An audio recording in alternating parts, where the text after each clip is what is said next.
Just as the judge paused to review the affidavit, I reached into my briefcase and pulled out a flash drive. I explained that, with the court's permission, I had video evidence that directly related to the claims Karen made, not just about me, but about how she'd been running the HOA. The judge nodded, and within minutes, the bailiff connected it to a monitor. Everyone turned to watch. The first clip was taken from a neighbor's security camera, showing Karen late at night walking onto my property line with a measuring tape, taking photos and speaking on the phone. That wasn't the shocking part. The real twist came in the second clip. It was audio recorded accidentally by another homeowner who had called Karen to discuss a landscaping issue. On that recording, Karen was venting about how she was sick of outsiders ruining the neighborhood's image, and that once I get this guy out, the rest will fall in line. She didn't know she was on speakerphone, and that someone else in the room had hit record. The courtroom froze. Karen didn't just look embarrassed, she looked exposed. But then came the moment that truly shifted everything. The judge raised an eyebrow and asked, "Was this board-approved action, Ms. Harmon?" Karen didn't speak. Her lawyer stood, whispered something, sat back down with a tight jaw. That's when the judge leaned forward and said he'd be pausing the case for a deeper review because what we had now wasn't just a civil dispute. It looked like HOA, abuse of power, forged documentation, and maybe even harassment. And just when everyone thought that was the biggest surprise, I dropped the final piece of the puzzle. Someone important had been watching this case from the start hand. They had just entered the courtroom. The doors opened slowly, and in walked a sharply dressed man with a calm, confident presence. You could feel the tension shift the moment he stepped in. Karen turned pale. Her lawyer visibly stiffened. Some people in the courtroom whispered his name. It was the county investigator for public misconducts, someone who doesn't show up unless there's real trouble. Turns out, after Karen filed her lawsuit, a local official flagged it as suspicious. The zoning dispute made no sense, and my counterclaims had caught the right attention. The investigator approached the bench, handed the judge a sealed folder, and said, "We've been quietly reviewing certain HOA activities over the last few months. There's a pattern here and it's not isolated to this one incident." Karen's mouth dropped open. The judge, visibly surprised, took a few moments to read the documents, then looked up and asked Karen one simple question. "Do you want to respond to these findings now, or wait until formal charges are discussed?" She didn't respond. Her voice was gone. The judge then turned to me and said, "As for your property, it is clear you were never under HOA jurisdiction. This court sees no merit in the claims made against you." He then slammed the gavel. Case dismissed. It felt surreal. After all the noise, all the pressure, all the threats I had finally been heard. But just when I thought it was over, I walked out of the courtroom and found a small group of Karen's own neighbors waiting. One of them, a quiet man I'd seen in passing, handed me a letter. "We're dissolving the current HOA board," he said, "and we'd like you to come speak at the next community meeting, if you're willing." Yeah, Karen didn't just lose the case. She lost the whole neighborhood. A week later, I showed up at that community meeting not to gloat, but to simply tell my side of the story. The clubhouse was full, and this time, people actually listened. Folks who had been quiet before started speaking up.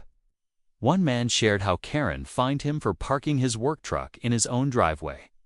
Another woman admitted she'd been afraid to report Karen's behavior because she didn't want trouble.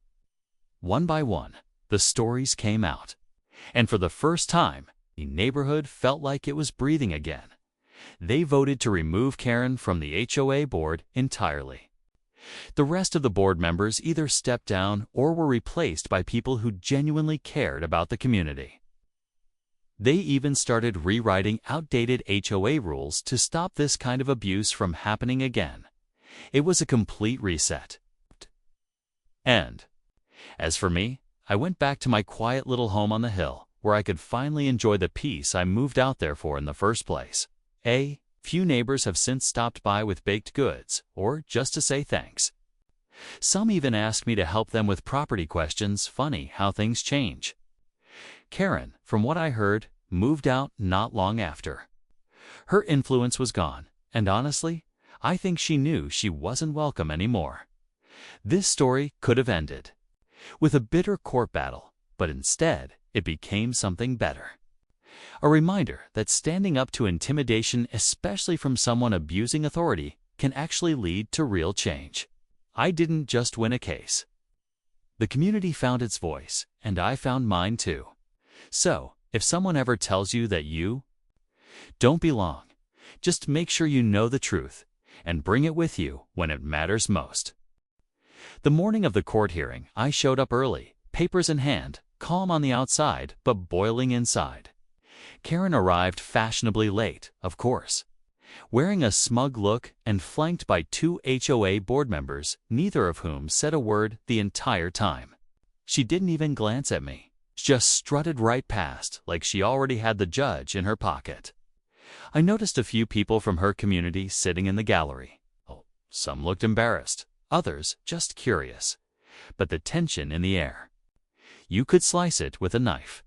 The case wasn't just about property lines anymore. Karen had turned it into a spectacle, claiming my presence affected the community aesthetic and property values. She even submitted complaints from supposed neighbors, but I recognized a few of the names. 2 of them had never even met me. And that's where one of the subplots came to life. Karen had forged support to back her claim. One of those neighbors, a quiet elderly woman named Mrs. Simmons, later told me Karen pressured her into signing a letter she hadn't read. That's when I realized this wasn't just about me. Karen had been manipulating her community for years, digging deeper. I learned this wasn't the first time she had dragged someone into court over her HOA fantasies. A couple from down the street who had painted their mailbox the wrong color had been fined relentlessly and eventually moved away. Another family was nearly forced to tear down their backyard shed after Karen said it violated design standards, even though it was there before she even moved in. But what Karen didn't know was that this time she went after the wrong person. I had something no one else had brought before, a connection that would change everything. And it wasn't just legal, as the judge called the case. Karen confidently stepped forward, flipping through her folder like she was about to put on a show. Her lawyer started off by throwing every buzzword in the HOA handbook community: disruption, architectural integrity, known compliance with residential standards. It was a circus. They kept referring to documents that didn't even apply to my land, acting like their HOA extended past the actual boundaries. But I stayed quiet, letting them dig the hole deeper. Then it was my turn. I walked up, handed over the official county zoning maps, and laid out the history of the property. Crystal clear, my land was never part of their community. I explained how I followed every regulation, pulled every permit, and never once violated a single ordinance. The courtroom was quiet, almost too quiet, like everyone was holding their breath. Even the judge leaned in. But I didn't stop there. I asked for permission to present an additional document, one that changed the energy in the room instantly. Karen's lawyer shifted in his seat. She turned red. I held up an affidavit signed by one of the HOA board members, a man who had resigned quietly just a month ago. In it, he detailed how Karen had been using fake votes, manipulating board records, and pushing personal agendas without official approval. He even included screenshots of private messages where she admitted she was going to make an example out of the guy on the hill. That's when Karen's face dropped. Her hands started trembling. People in the gallery started murmuring. The judge looked directly at her and asked, "Is this true?" She didn't answer.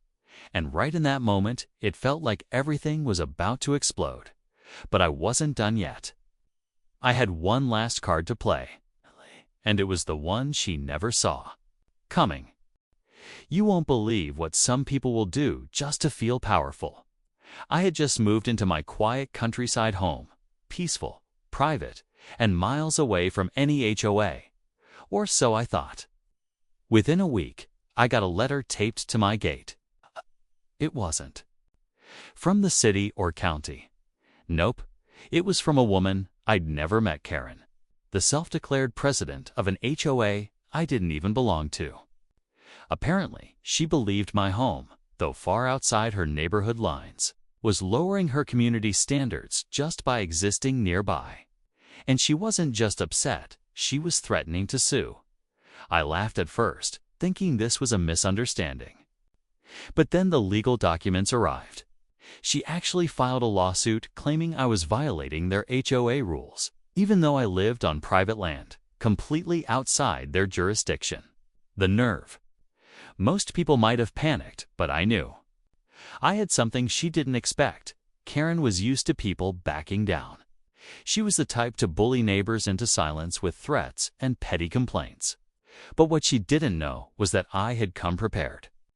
I didn't just bring a few legal papers to court. I brought the one thing that would flip her whole case upside down. She walked into that courtroom smug, confident, with that condescending smile that said she thought she already won.